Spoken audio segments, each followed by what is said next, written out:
Biodiversity. Why is biodiversity important in ecosystems?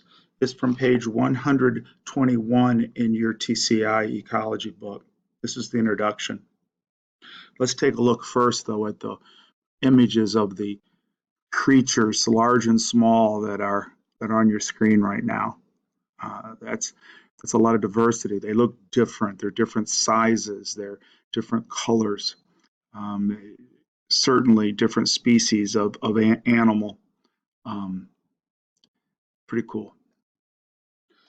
Slimy or furry, feathered or leafy, microscopic or towering. A huge variety of species call Earth's ecosystems home.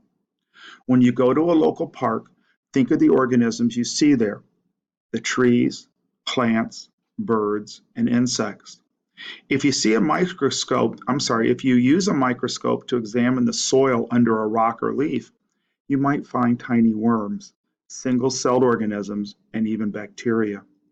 Every place in the world is full of many kinds of living things. How does this variety of living things influence how ecosystems work? How do threats to species impact humans? You have learned that the availability of resources influences populations of organisms. You have also learned that species interact with each other and with their environment in a number of ways. These interactions have developed over long periods of time and resulted in ecosystems that have unique sets of species adapted to the particular resources and interactions in that ecosystem. In this lesson, you will first learn what biodiversity is and how it relates to ecosystem health. You will then look at the unique biodiversity found in ecosystems in three different biomes: the tundra, the kelp forest, and the tropical rainforest. Then you will think about why biodiversity is important and how it affects humans. Biodiversity reflects the amazing ways that nature has solved the challenges of survival and reproduction on Earth. You will explore how engineers and designers use the solutions that nature has devised as a source of inspiration to solve problems. Section 1, the importance of biodiversity. If you're reading along in a book, it's on page 122. You slide the diving mask over your eyes and slide into the clear blue water. What you see is amazing. A sea turtle glides past and you spot brilliantly colored corals and anemones, each a different species. Small orange fish flit about like confetti in the breeze. A dizzying array of other fish species of all colors and sizes also feeds and hides in the coral. If you counted all the different types of living things in this place, you would find thousands or even tens of thousands of unique species. How do these species interact to form healthy and stable ecosystems? Different ecosystems have different natural levels of biodiversity. Coral reef ecosystems have many species, including many kinds of fish, corals, sponges, and turtles. That's a real picture. That's not a drawing. Every ecosystem on Earth has a set of species that is found there naturally. That set of species differs from one ecosystem to another. Some places naturally have more species than others. In other words, every ecosystem has its own biodiversity. Biodiversity is the variety of organisms on Earth or in a particular habitat or ecosystem. How do scientists learn about natural levels of biodiversity on Earth? Well, scientists for centuries have been exploring Earth's ecosystems and systematically describing the species they find there. This information is compiled and stored so that scientists of the future have access to it. This information includes the number of species in different ecosystems and the number of species of different kinds of organisms. What have scientists discovered about patterns of biodiversity on Earth from this information? Most animal species on Earth are insects, like this strange giraffe weevil. There are over 86,000 species. That doesn't mean 86,000 insects. It means there's 86,000 different species of weevils, just weevils on Earth, and almost 1 million species of insects. Scientists have identified and described about 1.9 million different species on Earth, but this is estimated to be only a fraction of the total species on Earth. Scientists discover new species every day. How do scientists organize this data about different species? Scientists seek to understand biodiversity by classifying different species.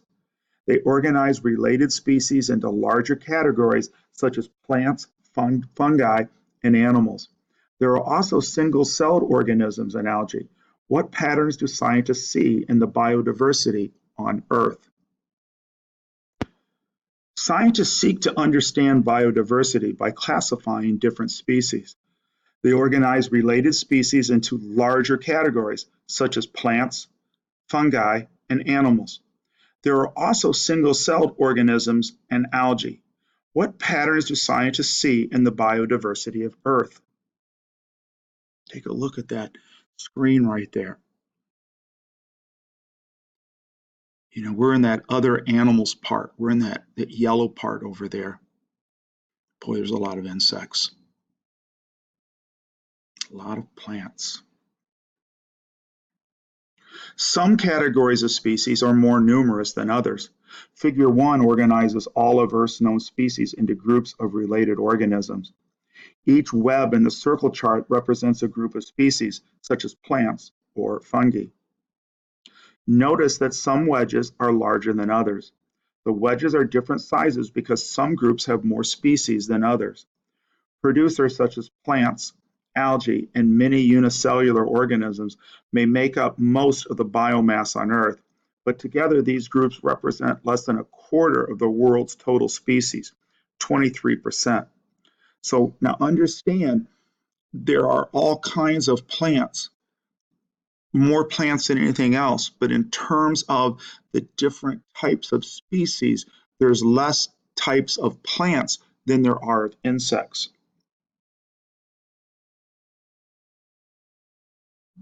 Insects, on the other hand, make up the largest wedge in the circle chart, 52%. That means more than half of all of Earth's known species are some kind of insect. A circle graph like the one in Figure 1 lets you explore proportions. A proportion is the relationship between a part and a whole. For example, a slice of pizza compared to the whole pizza can be described as a proportion. The proportion of Earth's known species that are insects is estimated to be 52%. If there are 1.9 million identified species on Earth, how many are insects? You can use the estimated proportion to find the answer. If you multiply 1.9 million by 52%, you'll get 990,000. That's a lot of insects, a lot of insect species. Let us explore how biodiversity in different ecosystems on Earth influences those ecosystems. And I'm going to read that figure text again. A circle graph representing Earth's biodiversity shows that some groups of related species are more numerous than others. Insects and other animals make up 72% of the total species on Earth, not the total biomass, not the physical mass of all, but in terms of if we said, okay, that's a particular kind of frog, that's one, that's a particular kind of tree, that's one, and each of these were just one. There are a lot more different kinds of insects and other animals than there are anything else.